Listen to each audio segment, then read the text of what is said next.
Nós podemos calcular, por exemplo, o seno de 30 graus na calculadora e obter, por exemplo, que o seno de 30 graus é 0,5. E, na verdade, 30 graus é o único ângulo que tem esse seno de 0,5.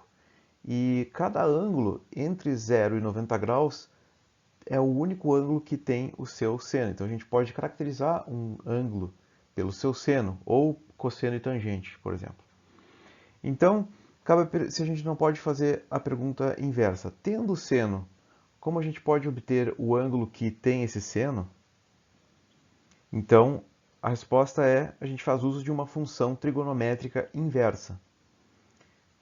Então, se o seno é um certo valor y, que aqui no caso é 0,5, então o ângulo cujo seno é y, a gente diz que é o arcosseno de y. E a gente denota então por arcsem y, ou então uma notação que é comum nas calculadoras, seno na menos 1 de y, que é a notação para a função inversa. Por exemplo, então, o arcosseno de 0,5 é 30 graus. Então, isso aqui está dizendo que o ângulo cujo seno é 0,5 é 30 graus. Então, como a gente pode fazer esses cálculos na calculadora? Então, a primeira coisa é certificar que a unidade correta de ângulo está selecionada. Por exemplo, aqui a gente tem o D, que quer dizer graus. E a gente aperta a tecla Shift, conforme a calculadora pode ser também a tecla 2NDF ou então simplesmente uma seta para cima. E com isso a gente tem acesso a essas funções em amarelo, aqui no caso da fx82, que são ali o seno menos 1, cosseno menos 1 e tangente menos 1. Que são então o arcosseno, arcocosseno e arcotangente. E o que as funções trigonométricas inversas nos possibilitam fazer é, então, o problema da determinação dos ângulos. Antes a gente tinha ângulo e poderia determinar lados, então agora a gente tem os lados e quer saber o ângulo que corresponde a ela. Então, quanto mede, por exemplo, aqui o ângulo L?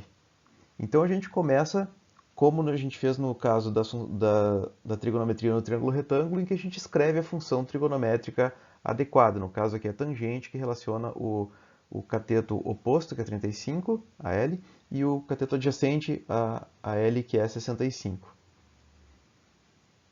E então o que se faz agora é que, então a pergunta é, qual é o ângulo cuja tangente é 35 sobre 65?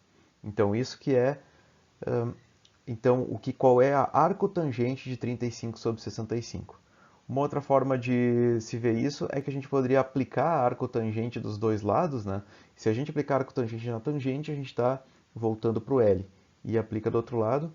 Então, fazendo essa conta na calculadora, a gente vai obter que esse ângulo é 28,3 graus.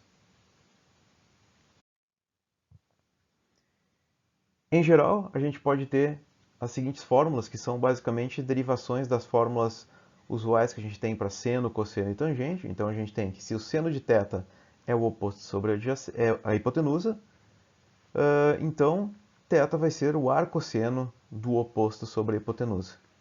E assim, similarmente para as outras funções de arcocosseno e arcotangente.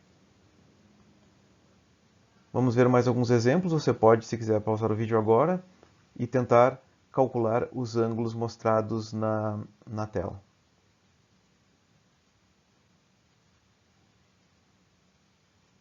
E aqui estão as respostas.